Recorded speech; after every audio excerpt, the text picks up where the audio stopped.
and welcome to the LTN Pulse, a podcast where we have conversations with Love Thy Nerd staff, missionaries, high-level volunteers, and we want to dig into and discover what they are reading, watching, playing, and experiencing in nerd culture. LTN Pulse is a part of the Love Thy Nerd podcast network. If you haven't checked out any of those other podcasts, you should definitely do so. I am your host, Luke. I am the director of missions at Love Thy Nerd. I didn't die from Michael last episode. He didn't kill me off to take the podcast for himself. I'm still here. I'm playing Black Ops, which is crazy. And I am watching an anime. Crazy, I know. I'm not an anime guy, but I'm watching Dr. Stone. Probably more on that later. And I'm joined by Michael. Hey, I'm Michael. I am a podcast producer, a Twitch streamer, and I am also currently in the beginning processes of getting obsessed with that very same anime, Dr. Stone. Watched episode 1 right before the recording, and I'm in. My wife, who on Twitch is known as Star Freckles, she was chilling out, watching it kind of sort of with me, and she's like, all right, I'm down. Let's go. Let's do this. That's using Dr. Stone, brain. Good rec off of the first episode. It's the only one I watch and the only one I recommend. And we are joined by none other than the one, the only, Bubba Stallcup. Take it away, Bubba. Woo! Hey, what's up, everybody? Yeah, my name is Bubba. I'm the CEO, president, and founder here at Love Thy Nerd. And man, I'm legit jazzed to be on the Pulse. I hear so many people say so many good things about it, about being on it. I listen to it, and I'm a fan myself. This is the spiritual successor to the Free Play podcast that I had a chance to do with Matt and Kate for what felt like 1,000 years. And so, man, I'm jazzed to be here. Thanks for having me on. I appreciate it. It's like a full circle moment because Free Play was my introduction to LTN. Probably was it really? Yeah, early last year.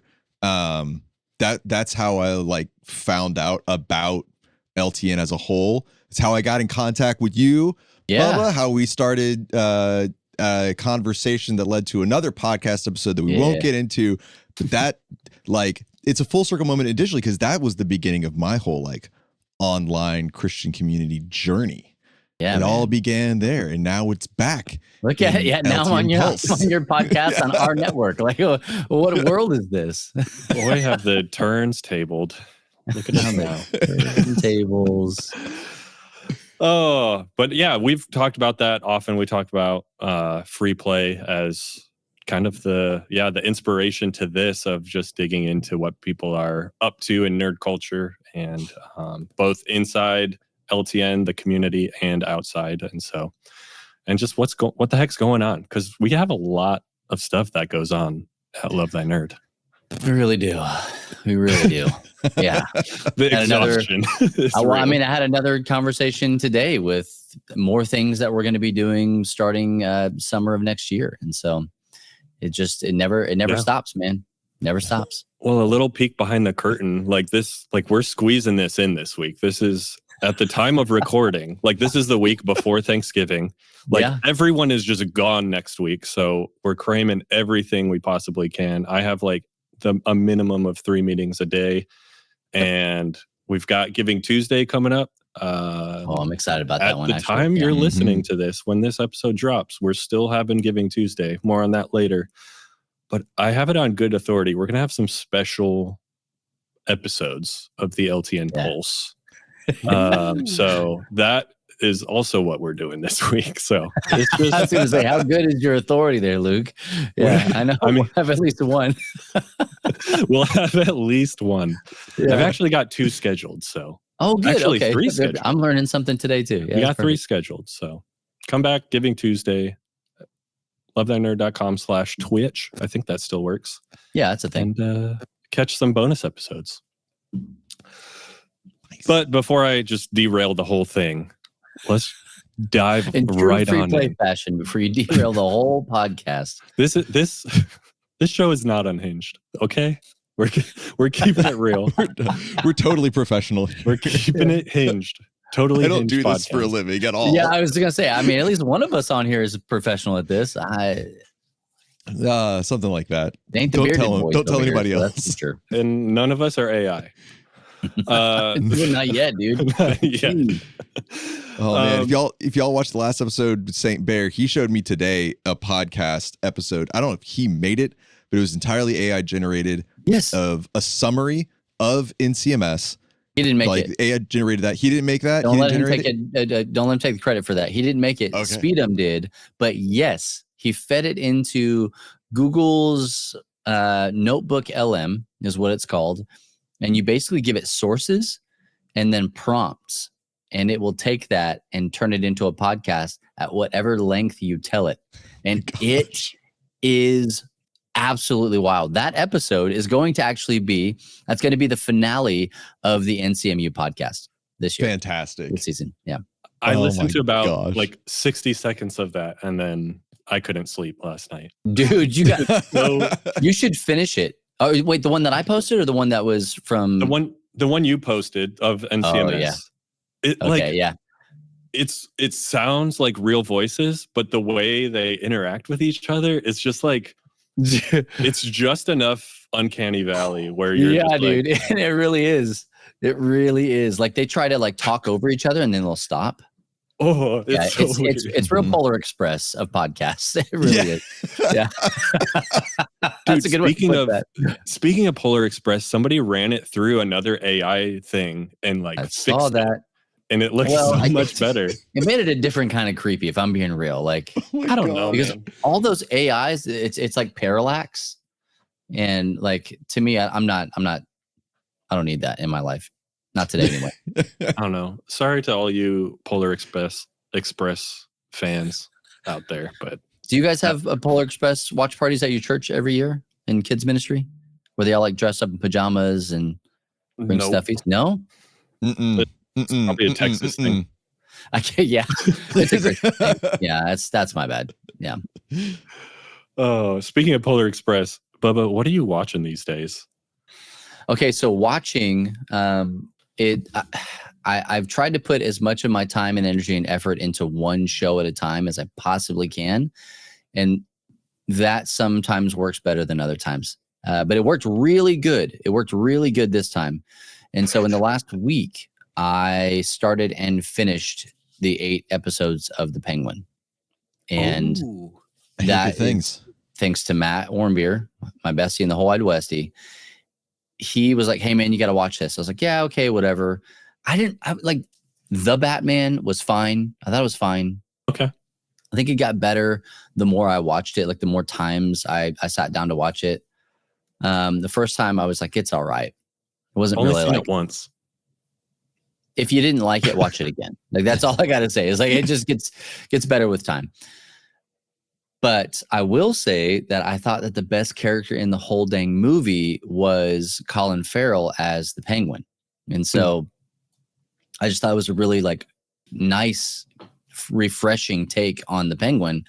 And then HBO came out with the Penguin series, and it is awesome. Absolutely good. Like it's one of those things where it's very adult, right? Sure. It's about under city bosses and the mob, and houses and families fighting each other and all sorts of stuff. And it's super gritty, but man, like it is so dang good. I'm like texting Matt. I'm like, why is this show so good? I watched the first episode on the plane, like right next to him as we were flying back from NCMS. And he's like, right? I'm like, how do movies? How does TV shows? Like what even am I right now? Did you share headphones like on the plane? Like no, you had the left, he had the right. He did hand me his screen cleaning cloth because I guess he was trying to watch it. He couldn't hear it. Was it? He was trying to watch it. Was it the He's pizza like mouthing one along or the dialogue? one? Was it sandpaper? Yeah. Okay, good. Sandpaper, yeah. So are we talking like hour-long episodes, 45 minutes, half hour? So you know how those specials are, right? Like sometimes they're an hour, sometimes they're 30 minutes. And I wish that they were more consistent. And I actually don't like the fact that they jump around like that. But I'm kind of used to it because I've watched like British television specials and stuff like that, where, Sherlock sometimes it'll be an hour and a half. Sometimes it'll be 3 hours, right? And, like things that are jumping around, but they're generally speaking about an hour on average, somewhere in that neighborhood. But I'm also watching a Korean show called Hellbound. I don't know if you guys seen this one on Netflix. No. It is Google machine it. It's so weird. It's about this like cult that takes like spiritual, I don't know, control over the world, or at least that part of the world, the Eastern world. And in doing so, they're telling people what God is saying. But in the midst of that, like all these other people are getting, what do they call them? Like proclamations or something like that, where like this big floating face will tell them that they're going to die in X number of days or years or hours or whatever it is. Okay. Huh. And then what happens is these 3 like molten rock monster thingies will fall down from the sky and unalive them in a big kind of a way whenever that time hits. And so like they're all like a whole religion and system, and not even checks and balances, but like imbalances have been built off of that thing, and people are going and looking at this group for their like their guidance on what God is saying. And so it's just a really interesting show. And the reason I'm watching it again is because season 2 is out. And so I don't know. It's one that I don't watch like religiously, if I can do that for that show. But if I remember it, I'll turn it on. But I did stop that to watch all of The Penguin. So that kind of tells you where The Penguin ranks and all that How stuff. did you even find that show? Like, how Dude, does one... what a fantastic question. I was watching, I think it was because I was watching Squid Game. And it was like recommended. So, yeah, it's like, the hey, you might is also now like all Korean stuff. All Korean dramas. Yeah. Hey, you like did Korean a really good films? job of watching that whole show without turning the dubs on one time. So we're going to reward you with another pretty good show. And so, I mean, in this one, I turned dubs on maybe once, but they're just so bad. They're just not good. It's a subpar experience. See, all that stuff. I ain't going to disagree. So the beginning of my anime experience with Dr. Stone, I was like, I have to do dubs. Because That's on my short list, by the way, Luke. Like, if I would have known that, Michael, you were going to be watching the first episode, I would have crammed it before I got on. Well, we'll have you back next season, and we'll talk all about finish Dr. Stone. Yeah, the Dr. Stone. See, I'm 10 episodes. I did tell my son tonight. I was like, hey man, use your science brain. I did say that. Nice. So I'm like ready. Seen it yet. I'm primed and ready. It's so good. If you're listening, go watch it. I'm not like, you got to listen to me because I'm not an anime guy, right? That's how it works. I just don't know if I can watch. Can I watch that without watching Over the Garden Wall first? I know they're not related, but like, is that even allowed? Like, honestly, I don't care. Don't tell Asia.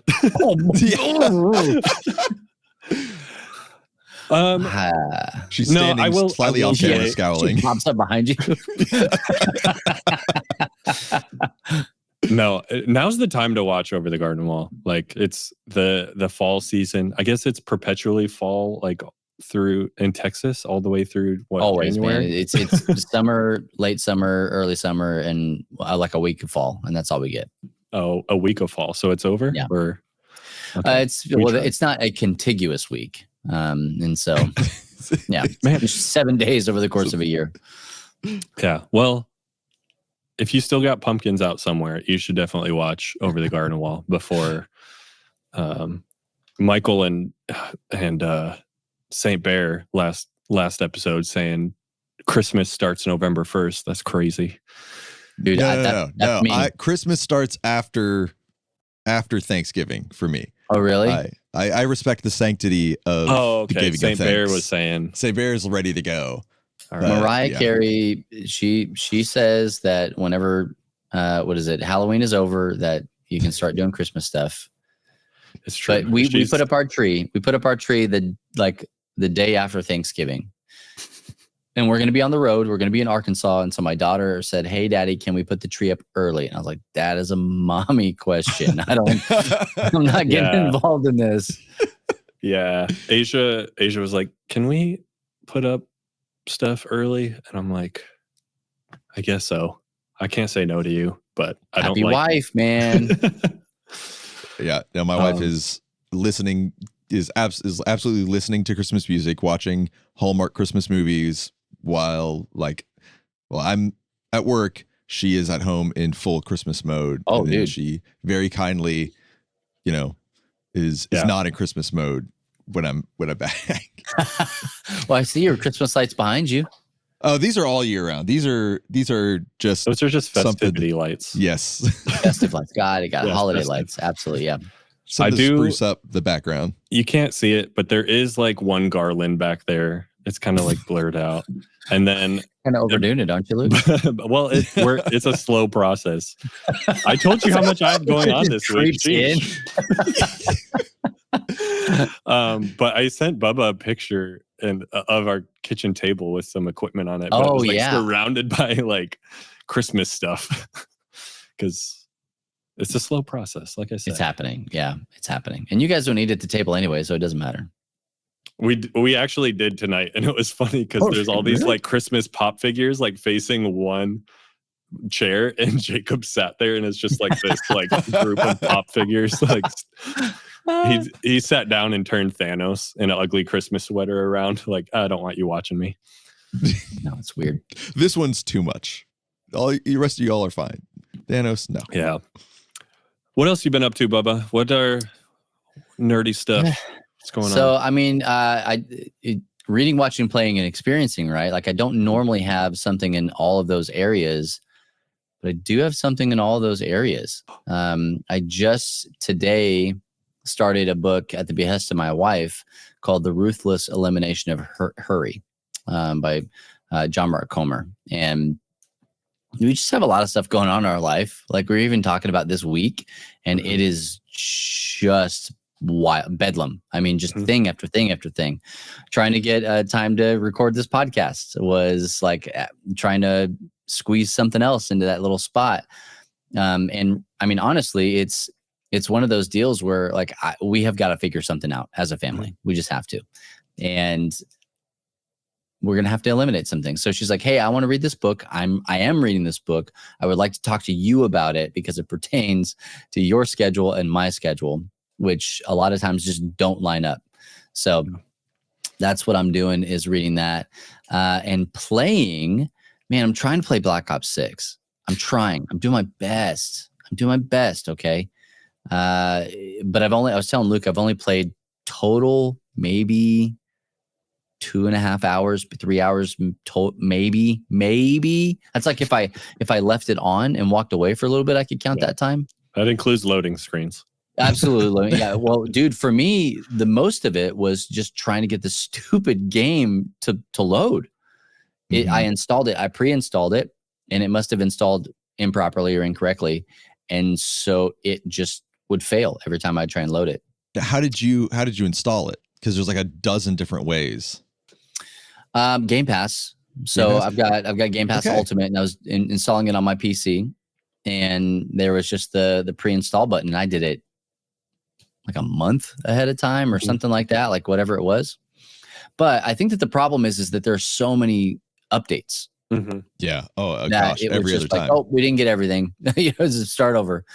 And then what I ended up doing is I ended up taking it off of one of my extra drives, and I just put it on my SSD, which is recommended for games, but I don't like doing that because that's my operating system. And I like to kind of keep that for just operating system things. But every now and again, you got to put, 250,000 gigs of Call of Duty on there just so you can play it. Oh, man. But I have been playing a game, started playing it at NCMS, actually immediately following that, Boomerang Foo. Yes. I went home and I bought it. I bought it, dude. It's on my list. Just buy it. Like, just get it. You know you need it. Just buy it. You'll play it with your young adults group. Oh, yeah. It'll be a whole thing.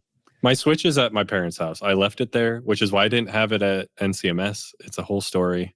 I left it there by accident. I'm big sad because the new update for Stardew. Anyway. Oh, wow. Oh, hey, good for you, man. Geez, still on that Stardew grind.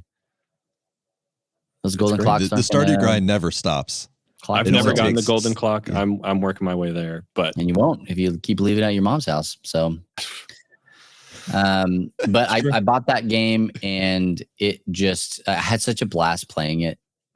Absolutely loved it. And then I was talking to a camp out in your area there, Luke, in the Kentucky area, and we were talking about different things that they could do for their camp and games to have. And I brought up Boomerang Fu, and they're like, "Oh yeah, absolutely, Boomerang Fu." I was like, "Oh, okay. Hey, I just learned about this game this week." So yeah, those are the things that I've been playing. And then every now and again, I'm just like, I fidget a lot, and so I fidget with a Rubik's Cube right now. That doesn't count as like playing anything. Watching my son play Skyward Sword. That's what I'm playing the most. This is my fidget. Oh. I don't have any. What letter is it? Things. I put I don't know. The tilde. Yeah. It's a little volume. I don't know if you can see it. Oh, okay. It's great podcast material. Yeah. Yeah. Listeners, check it out. We are on the YouTubes. So. Oh, yeah. You should check it out on the YouTubes. But that's about it for me. Those are the things that I'm trying to do. Boomerang Fu for Michael and the listeners that don't know what it is. I've got it pulled up on the Steam store, but I want to hear about it. Oh, yeah. I mean, you are you're little food creatures, anthropomorphic food creatures, and you've got a boomerang, and it's isometric, so it's top down, a little tilt top. And what you're trying to do is you're trying to eliminate the other characters. I think you can have up to 6 playing at a time. I think that's what they have as their max. But you can only do 3 things. All right. You can only throw your boomerang, you can slash your boomerang, or you can jump or dash. The dash button also jumps over things like water and such. But that's it. And then there are power-ups. And I don't even remember how many lives it is. I'm going to say 20. 20 feels accurate-ish. Somewhere in the neighborhood of seems like a lot. 15 to 20. It's a lot. But you play until somebody gets that many eliminations, and then you crown a winner. And it's one of those just like really fun like elimination games. There was a dodgeball game a while ago that I really liked, but I forget the name of it. Tower Fall is kind of in that same vein of love Tower Fall. Yeah, it's not Tower Fall, but it's not dissimilar, right? Like Battleship. Our German friends would say same but different, and so. But it supports local multiplayer. That's a huge win right there. Yeah, dude. Couch co-op up to 6 players, and we had an absolute blast playing it. And so it was $20, easy money, easy money. It's only 15 on Steam right now. Wait, for the deluxe? The deluxe bundle is 20. Yeah, it is 20, but the base game is 15. But yeah, I mean, $5 more for all the extra stuff. Game modes and some extra characters, skins, and stuff like that. And we were playing first time ever, and we were just excited to unlock the new skins. Like it's nothing. Yeah, it's like, cheeseburger. Yeah, who cares, right? Like it doesn't mean jack or squat, but it's like, okay, I got horns now. All right, yeah. But yeah, that's if you have enough people to play with, like it's a good party game. I put it on par with like Killer Queen, stuff like that. I don't know if you guys have ever played that before, but I'm bummed that it got taken off the Nintendo store, man. I have it on my Switch. I know. That's like Flappy Bird, man. Yeah, man. You could sell your Switch for millions. Oh, bro. No, I accept your offer, Luke. Yeah. Okay. Dude, you could sell it and then probably get like the real like arcade. Man, I would love to have one of those Killer Queen arcade cabinets. Those doubles. You can buy them on their website. The barcade here that we've been to, Bubba, it has one. It has the double arcade cabinet, and I mean, all things being equal, it's like expensive, but it's not super expensive when you think about like the amount of time. It's like $1,400. Oh yeah, I thought you were talking about like putting tokens in. The Killer Queen. You talking about the Killer Queen double cabinet? Yeah. It is not 1,400. It's 14. Sorry, it's 15,000. 1,000? 1,000. Whoa. Maybe I saw it on Black Friday. Black Friday. Like 90% off. 15 grand. Okay, that's different. That's like a whole nother ball That's of wax. crazy. Yeah. I'll just go down the street and play it. Thanks. Yeah. Yeah. I can't justify 15 grand. I can't do it. That's crazy to me because the one in Indianapolis, like just down the street from Gen Con, like that one is unlimited plays. Like you don't pay for it. The one that we go to that meetup for, that's where I first played it. So, but you pay to get in, and you're buying drinks and all sorts of things, and so yeah, I bet they make their money back. Yeah. So, what else happened last week? Anything big? Yeah, yeah. Actually, yeah, we did NCMS, man, the Nerd Culture Ministry Summit, and that is wild to me to think that people want to fly and travel and take time off of work and all sorts of things to come and learn in an environment that we've created. Last year, Luke, you helped to coordinate and put that on and get all this stuff together, and we did it in Marble Falls at my church at First Baptist Marble Falls, and that was cool. That was cool. We had over 100 people from 10 different countries show up to that, and they didn't know what to expect. Nobody had any idea. It had never been done before in any way, shape, or form. And people left that conference, that summit, and it changed the way that they did ministry. It changed the way that they thought about ministry. And people were called into full-time ministry because of stuff like that. And I mean, I've had, a dozen or so meetings just from last year's attendees since then. And we got to see some of those same familiar faces, but we saw like a ton more, probably like 2 or 3/3, more people that were new. And so this year we had about the same number, but the turnover rate was different. And I've been trying to explain that to people, and they're like, man, wouldn't you want your numbers to be higher? I'm like, yeah, we would like the numbers to be higher. But like 2/3 of those people were not there last year. And that is crazy. Mm-hmm. Even the people that weren't there last year came and they were expecting things, right? Like last year, they didn't know what to expect. We're just going to come and hang out and see what's up. This year, that's what I've been telling people and explaining. It's like, hey, they came and they were like, we're looking to hear from God in this area. He's called us in this. We want to know about these things. Like they had expectations. And from what we've heard from people, those expectations were either met or exceeded in almost every area.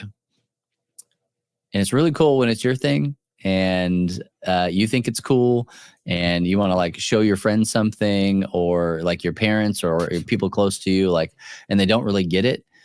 That can be kind of, I don't know. It can make you feel a little disenfranchised and dejected and, kind of out of pocket a little bit. But when you show it to somebody and they're like, this is exactly what I needed. This is fantastic. This is awesome. Thank you. And you're like, we asked people to post on social media about it. But they posted a lot on social media about it. Like I had to kind of like put my phone down because I'm attached to the NCMC, the collective, and also Love Thy Nerd. And like, I just got sick and tired of seeing all of the notifications about people that were posting stuff. But it was the venue. I think that really helped. It was at a castle, Glen Eyrie Castle in Colorado. Like it's one, I'd never been there, but you're like, hey, we're going to do this at a castle. And you're like, okay. As we're pulling up, I'm riding in the car with Luke and I'm like, hey man, how castle-y is it? How castle-y is this castle? Scale of 1 to 10. How castle-y? Yeah. The answer is very castle-y. 11. Very, very castle-y. And it had like recently snowed too. Like it snowed beautiful. Right. Like the week that we were there, it snowed like the day or two before. Yeah. And then it was cold enough. It was in the 20s most mornings. And so the snow just stayed. Yeah. It was just there. And so it was beautiful. But But yeah, the venue was absolutely fantastic. The staff there was just out of this world. They were so accommodating. We absolutely obliterated them in the little snack shack that they had, the carriage house, and didn't y'all have to make an announcement about paninis at one point? Dude, we had to tell them, hey, just don't stop. Go away. Don't go there anymore. Which was really good, because what that did was it actually freed up that space for people who had to stay. They couldn't leave, like myself. I don't think I went out to lunch any day while we were there. But then we could go and get lunch there, and they could handle the 10 or 15 people that could come. But the staff was so just fantastic through and through. They would, every single time we would see them, they would stop and ask us questions, ask for things, like, hey, we had some swag out, some notebooks, Lego, whatever. And they're like, hey, is it okay if can we have some of that stuff? And the answer was always yes. Like, that was just, it was a joy for me to be able to give them some of the things that we made for all these nerds, right? But Glen Eyrie it's a Christian conference center. I didn't know that before we actually kind of got into all this stuff. It's a place that's kind of operated by the Navigators. And so I didn't know that either. You could fill an entire internet with the things I didn't know about this place before we got there. I just really trusted, Zach Miller, St. Bear, to take this and do what he needed to do with it. And he did. And he ushered us like right into the kingdom of God with this place. And the people that we had, the speakers were just ridiculous, man. Jacqueline brought the heat. We had a guy. Do you know Jacqueline, Michael? So my first exposure to who Jacqueline is was her keynote last NCMS.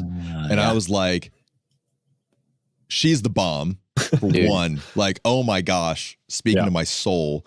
And so highlight of like coming back this year around was like, I've got to catch that keynote as well. I've got her book wish listed on Amazon. Yeah. Christmas around the corner.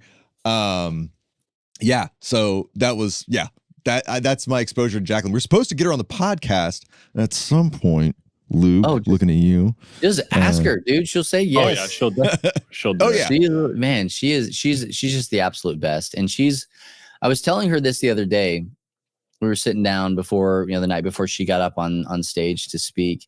And I was just like, Jacqueline, you've done so much for us as a Love Thy Nerd. Like, there legitimately is a real world scenario where we don't have NCMS. We're not at a castle. People aren't looking to us for really anything, because Jacqueline Parrish, like 4 years ago, didn't decide to come and speak at our little online conference that we were having.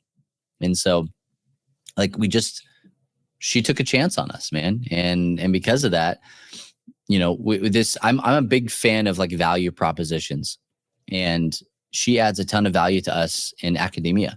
She brings us into spaces that we wouldn't normally be in. I'm a part of the wildest conversations because of the value that Jacqueline has added to some of the stuff that we do. But it's good to hear from her that that's also reciprocated. She's like, hey, there's a real world scenario where I don't get a book deal because you don't give me the space to speak and explore these things. And like, I never thought about it like that. I never thought that we were adding any kind of value to what she was doing, because, I'm such an absolute Muppet that I just am always thinking about, what we can, how people are adding value to us. Right. Yeah. But yeah, she's fantastic. She brought the heat. Man, we had Dr. Lamar Hardwick come and talk to us about disability in the church. And that dude freaking ruined me. Absolutely ruined me. I was like, man, it changes how I think about the world. Like, I couldn't even look in an area of the castle we were in without going, I don't know if that's handicap accessible, man. Like, how did this get built? He talked a lot about creating the spaces first for the least, right? And he's like, if you always start with them, if you start with the least of these, there will be plenty of space for everything else. Plenty of space. You had a couple of like absolute banger quotes Oh from boy. his presentation that I'm sitting at my cubicle at work pretending to not be listening to a live stream while doing work, and just getting hit with all these truth bombs and be like, oh my gosh, keep it together. Dude. Stay cool. Yeah, stay cool. Stay cool. It's one of those things where like I just, this is not to get views up on anything. I just keep telling people you're gonna want to go back and just watch that again. Just watch it again. Absolutely. You know, York Moore, just dude, he's that dude is too freaking smart for his own good. Like he just, I had a chance to actually sit down and talk with him afterwards about not AI, right? Like we were just talking about generational things and post-modernity and where the world is and where he kind of sees that it might be going, and what can we do to kind of stand up against any, form of, we were talking about like Christian nationalism and the state of the election and like how it's getting, if I can use a really whiny term, it's getting harder to be a Christian these days with the actual love of Jesus. It's like, how do we move forward in these spaces? And he sought me out after we got kind of cut off a little bit because everybody wants to come up and talk to him. And he kind of sought me out later and was like, hey, we were talking about this. I would like to pick that conversation up right now. let's go, man. Let's send it right now. But he talked about, AI and, kind of where things are and where they're going to be. John West talked about new wine in new wineskins and the need for like innovation. I love John. John's one of my favorite people on the planet. He's just a cool guy to hang around. He lives like 16 seconds from Luke, it feels like, but like they just never get a chance to see each other. Not yet. Yeah, he's out in Indianapolis, and so, but he's really good. He leads Exponential Next Ventures, which is like a Shark Tank thing that Mark from Lux Digital Church and I went through. But man, he's so good about like helping to encourage people to start new things. Like I say a thing all the time, stop waiting for people to give you permission to do things. Just go do the thing that God's calling you to do. And that's largely in part because John said something very similar one time, and I just took it and just co-opted it and made it my own. And so like, I really appreciate him. And when he said he'd come, that just made my absolute day. And then we had Jamie. Jamie came up and just like, Jamie barely talked about the thing that he was talking about. He gave us like 45 minutes to an hour, which is him literally barely talking about what it means to, when you're fundraising, how do you communicate the things that you fundraise? We fundraise. Luke, you and I fundraise all the dang time. We're always fundraising. But he talked about, do not forget to thank the blacksmith. That was the quote that I took away from him. The person that makes the thing that allows you to go and do the thing, right? The person that gives you whatever it is that you need to do the thing. And for us, a lot of times it is money. Dang, it's money. I stopped apologizing about my ministry costing money a long time ago. And so he was really good. And because of that, like, again, all these different talks and people that we're bringing in and conversations that we're having, and some Goomba opened up the whole thing talking about statistics and all sorts of things. And so like all these stuff that we have going on, it was so good because it leads to a lot of other conversations. It helps us to be in spaces that we wouldn't normally be in. We're not special at all. NCMS isn't like more blessed than anything else. God's hand is not on it more than it's on anything else. It's really just us leaning in and just following the call of God on our lives and not asking for permission to do things. Not waiting for people to kind of, give us the old hand cross there and bless us. We're not looking for people to send us out. We're looking to be faithful to God and the calling that he has on our lives. And so in doing that, we get to have continued conversations. Like I'm sitting down in another conversation probably within the next couple of weeks before the end of the year. That is, man, how do we create a sustainability model for nerd culture? Not just today, not just next year, but for all of the people that are going to be coming in through things like DORT's, certification and possibly even undergraduate program. Like, into nerd culture ministry specific. Like, how do we bring people into this space and then also give them what they need to be sustainable? Because people like to do things like live indoors and eat fresh food, right? Like, when you don't have that, you usually will leave ministry to go do a 9 to 5 so that you can live indoors and eat fresh food. And so it's things like NCMS, it's conversations like NCMS, it's partnerships through things like the Nerd Culture Ministry Collective that allow us to be in those things and help other people, yourself, myself, everybody included, find their way in this nerdy world that we call Nerd Culture Ministry. And so that in a very small nutshell was, at the very least, my experience of what happened last week at NCMS. And that just what I love scratched the surface. Like, I did barely. Yeah, barely. I mean, if it gives our listeners any idea about how much of scratching the surface, y'all have an entire podcast devoted, like the NCMU podcast as well. And yeah, I have yet to come to NCMS. I'm dying to make it one year. But yeah, there's all of that. There's all the community that happens. People being able to connect in person for the first time. Yeah. The resources for the people arriving, was it Reliant was there? Yeah.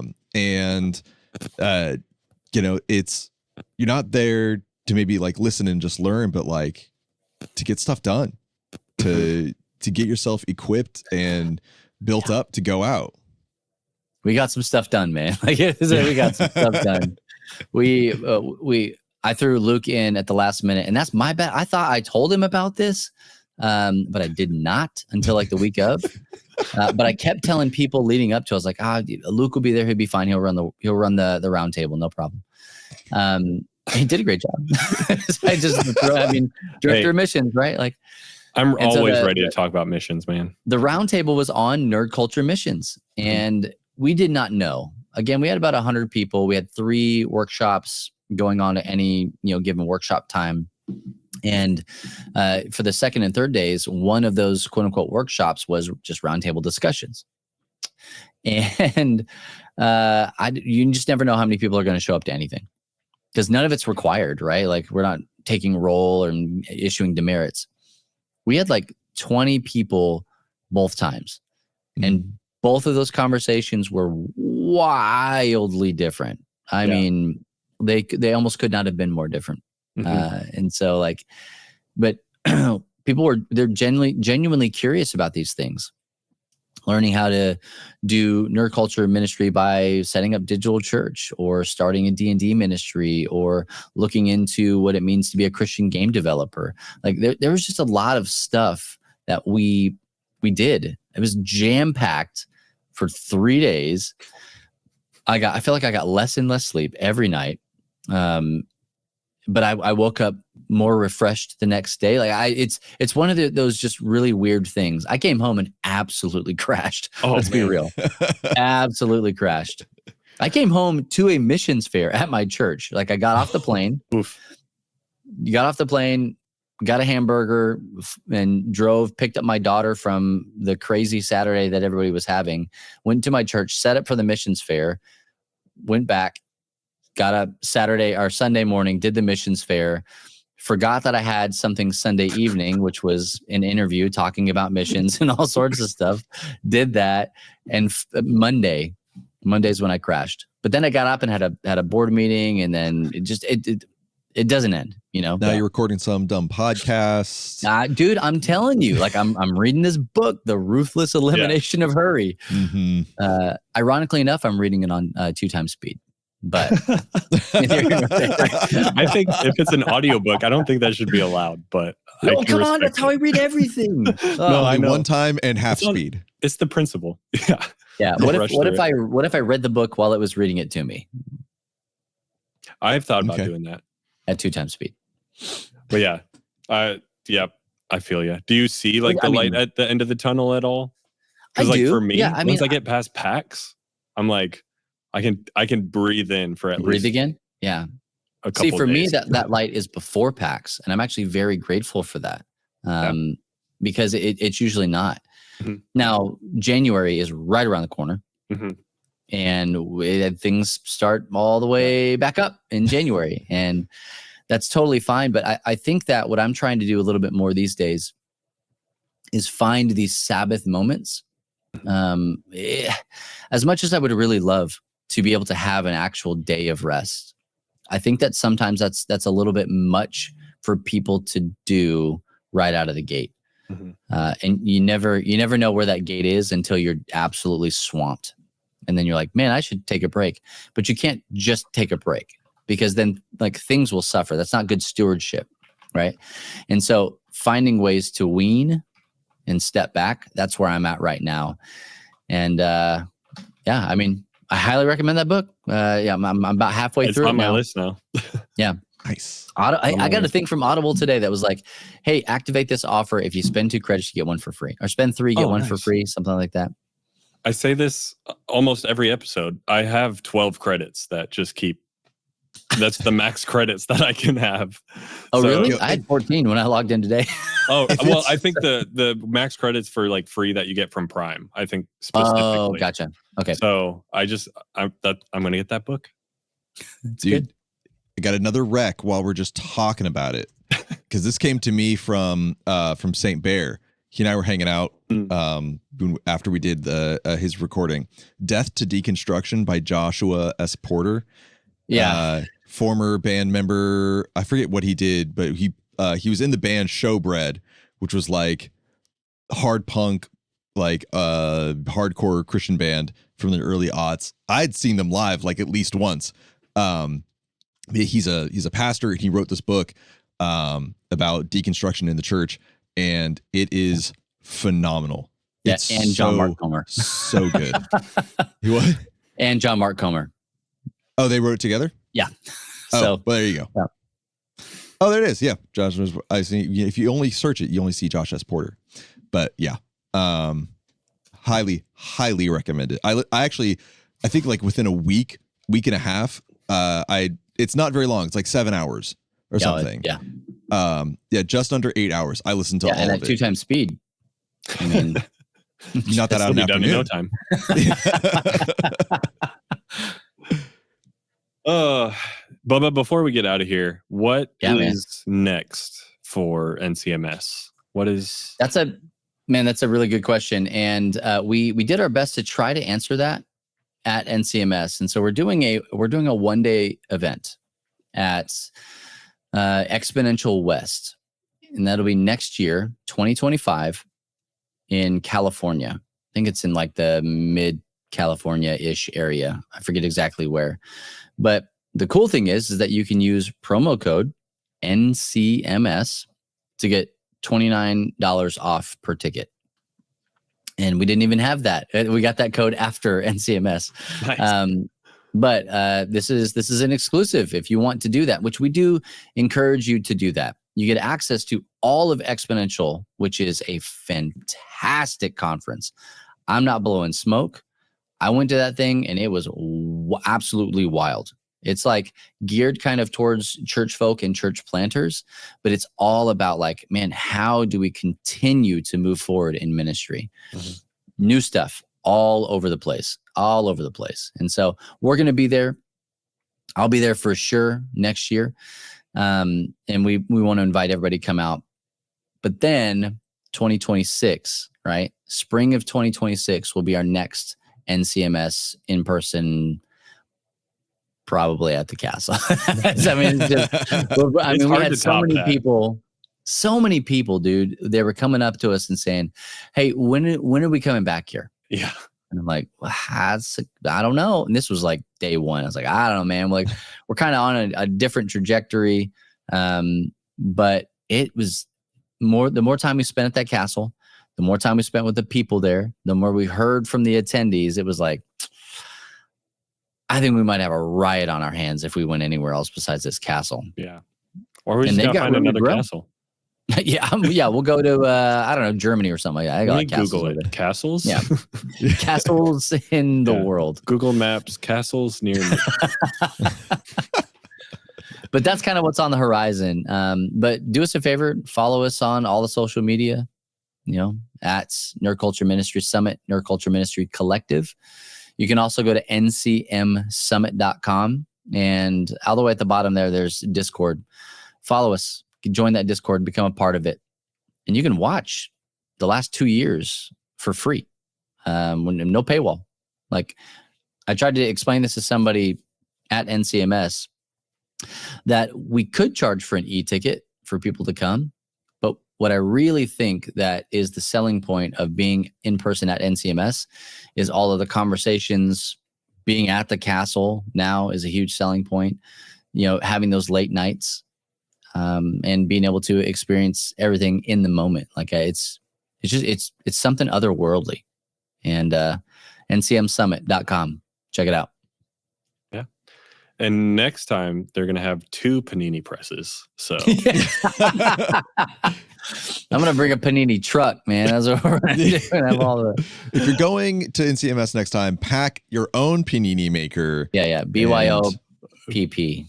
Bring your own panini press. Oh, man. Well, Bubba, thank you so much for joining us here while we explore what's happening in nerd culture missions, as well sharing what you're reading, watching, playing at 2 times speed, at 10 times speed. Boy. Yeah. The listeners, join in on the fun here and share what you're experiencing, what you're into right now in nerd culture by heading over to our Discord server. You can find it easily if you go to lovethynerd.com/Discord, or if you're more Facebook inclined, head over to lovethynerd.com/Facebook, and you can get a link there, or just go to Facebook and search Love Thy Nerd. It's probably easier. Yeah. In your AOL search bar, keyword Love Thy Nerd. Keyword Love Thy Nerd. You probably got mail, so check in. Yeah. Oh, man. But if you like what you heard here or watched, because if you're listening, we're here on YouTube. You can see our beautiful, glorious faces. Or if you don't like our beautiful, glorious faces, you can find us wherever you listen to your podcasts. But there is a lot more from the Love Thy Nerd ministry and the Love Thy Nerd podcast network. So you can find all of that at lovethynerd.com/podcast, right? Yeah. That's the link. Yeah. It's so obvious, y'all. You could make something up and find something on our website. It's crazy. And last but not least, if you're interested in partnering with Love Thy Nerd or joining in the team in some way, shape, or form, head to lovethynerd.com/partner, and you can find all the information there. And that's going to wrap it up. I have been Michael. I'm still Luke. I think I've been Bubba for as long as I can remember. Thanks for joining us here on LTN Pulse. We'll catch you next time. Bye. Bye.